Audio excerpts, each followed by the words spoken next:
भागवत गीता अध्याय 3 कर्मयोग। श्लोक 1। अर्जुन उवाच जायसी चेत कर्मणस्ते मता बुद्धिर्जनार्दन तत्किं कर्मणि घोरे मां नियोजसी केशव। भावार्थ, अर्जुन ने कहा, हे जनार्दन, हे केशव, यदि आप बुद्धि को सकाम कर्म से श्रेष्ठ समझते हैं तो फिर आप मुझे इस घोर युद्ध में क्यों लगाना चाहते हैं। तात्पर्य, श्री भगवान कृष्ण ने पिछले अध्याय में अपने घनिष्ठ मित्र अर्जुन को संसार के शोक सागर से उबारने के उद्देश्य से आत्मा के स्वरूप का विशद वर्णन किया है और आत्म साक्षात्कार के जिस मार्ग की संस्तुति की है वह है बुद्धियोग या कृष्ण भावनामृत। कभी कभी कृष्ण भावनामृत को भूल से जड़ता समझ लिया जाता है और ऐसी भ्रांत धारणा वाला मनुष्य भगवान कृष्ण के नाम जप द्वारा पूर्णतया कृष्ण भावना भावित होने के लिए प्रायः एकांत स्थान में चला जाता है। किंतु कृष्ण भावनामृत दर्शन में प्रशिक्षित हुए बिना एकांत स्थान में कृष्ण न नाम जप करना ठीक नहीं। इससे अबोध जनता से केवल सस्ती प्रशंसा प्राप्त हो सकेगी। अर्जुन को भी कृष्ण भावनामृत या बुद्धियोग ऐसा लगा मानो वह सक्रिय जीवन से संन्यास लेकर एकांत स्थान में तपस्या का अभ्यास हो। दूसरे शब्दों में, वह कृष्ण भावनामृत को बहाना बनाकर चातुरी पूर्वक युद्ध से जी छुड़ाना चाहता था, किंतु एकनिष्ठ शिष्य के नाते उसने यह बात अपने गुरु के समक्ष रखी और कृष्ण से सर्वोत्तम कार्यविधि के विषय में प्रश्न किया। उत्तर में भगवान ने तृतीय अध्याय में कर्मयोग अर्थात कृष्ण भावना भावित कर्म की विस्तृत व्याख्या दी। अध्याय 3 कर्मयोग। श्लोक 2। व्यामिश्रेणे वाक्येन बुद्धि मोह्यसीव में तदेकं वद निश्चित्य येन श्रेयोहमाप्नुया। भावार्थ, आपके व्यामिश्रित अनेकार्थक उपदेशों से मेरी बुद्धि मोहित हो गई है।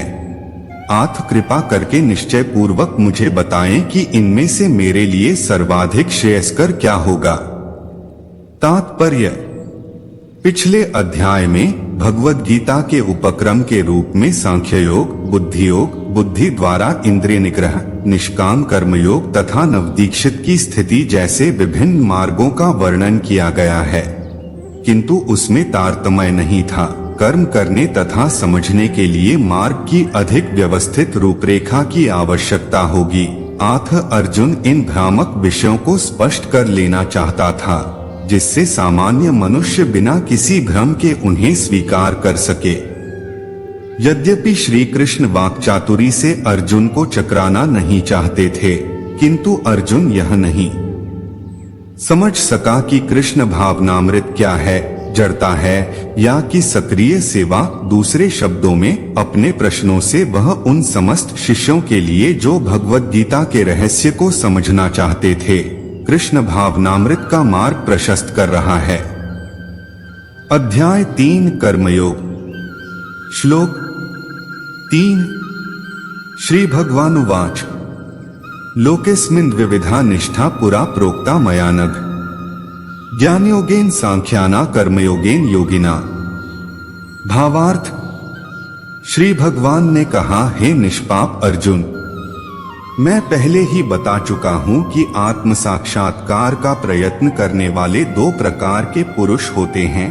कुछ इसे ज्ञान योग द्वारा समझने का प्रयत्न करते हैं तो कुछ भक्तिमय सेवा के द्वारा।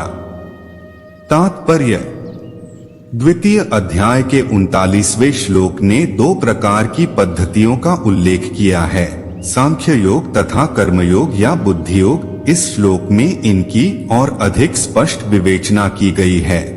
सांख्य योग अथवा आत्मा तथा पदार्थ की प्रकृति का वैश्लेषिक अध्ययन उन लोगों के लिए है जो व्यावहारिक ज्ञान तथा दर्शन द्वारा वस्तुओं का चिंतन एवं मनन करना चाहते हैं।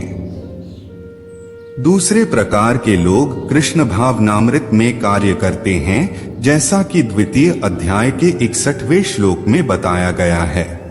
39वें श्लोक में भी भगवान ने बताया है कि धियोग या कृष्ण भावनामृत के सिद्धांतों पर चलते हुए मनुष्य कर्म के बंधनों से छूट सकता है तथा इस पद्धति में कोई दोष नहीं है। 61वें श्लोक में इसी सिद्धांत को और अधिक स्पष्ट किया गया है कि बुद्धियोग पूर्णतया परब्रह्म विशेषतया कृष्ण पर आश्रित है और इस प्रकार से समस्त इंद्रियों को सरलता से वश में किया जा सकता है। आठ दोनों प्रकार के योग धर्म तथा दर्शन के रूप में अन्योन्याश्रित हैं। दर्शन विहीन धर्म मात्र भावुकता या कभी कभी धर्मांधता है और धर्म विहीन दर्शन मानसिक ऊहापोह है। अंतिम लक्ष्य तो श्री कृष्ण है, क्योंकि जो दार्शनिक जन परम सत्य की खोज करते रहते हैं वे अंततः कृष्ण भावनामृत को प्राप्त होते हैं। इसका भी उल्लेख भगवद गीता में मिलता है। संपूर्ण पद्धति का उद्देश्य परमात्मा के संबंध में अपनी वास्तविक स्थिति को समझ लेना है। इसकी अप्रत्यक्ष पद्धति दार्शनिक चिंतन है जिसके द्वारा क्रम से कृष्ण भावनामृत तक पहुंचा जा सकता है। प्रत्यक्ष पद्धति में कृष्ण भावनामृत में ही प्रत्येक वस्तु से अपना संबंध जोड़ना होता है। इन दोनों में से कृष्ण भावनामृत का मार्ग श्रेष्ठ है, क्योंकि इसमें दार्शनिक पद्धति द्वारा इंद्रियों को विमल नहीं करना होता। कृष्ण भावनामृत स्वयं ही शुद्ध करने वाली प्रक्रिया है और भक्ति की प्रत्यक्ष विधि सरल तथा दिव्य होती है। अध्याय 3 कर्मयोग। श्लोक 4 न कर्मणाम नारंभान्नैष्कर्म्य पुरुषोष्णुते न च संन्यसनादेव सिद्धिं समधिगच्छति। भावार्थ, न तो कर्म से विमुख होकर कोई कर्मफल से छुटकारा पा सकता है और न केवल संन्यास से सिद्धि प्राप्त की जा सकती है। तात्पर्य, भौतिकतावादी मनुष्यों के हृदयों को विमल करने के लिए जिन कर्मों का विधान किया गया है उनके द्वारा शुद्ध हुआ मनुष्य ही संन्यास ग्रहण कर सकता है। शुद्धि के बिना संन्यास ग्रहण करने से सफलता नहीं मिल पाती। ज्ञानयोगियों के अनुसार संन्यास ग्रहण करने अथवा सकाम कर्म से विरत होने से ही मनुष्य नारायण के समान हो जाता है, किंतु भगवान कृष्ण इस मत का अनुमोदन नहीं करते। हृदय की शुद्धि के बिना संन्यास सामाजिक व्यवस्था में उत्पात उत्पन्न करता है। दूसरी ओर यदि कोई नियत कर्मों को न करके भी भगवान की दिव्य सेवा करता है तो वह उस मार्ग में जो कुछ भी उन्नति करता है उसे भगवान स्वीकार कर लेते हैं। बुद्धियोग स्वल्पमप्यस्य धर्मस्य त्रायते महतो भयात्। ऐसे सिद्धांत की रंचमात्र संपन्नता भी महान कठिनाइयों को पार करने में सहायक होती है। हरे कृष्णा।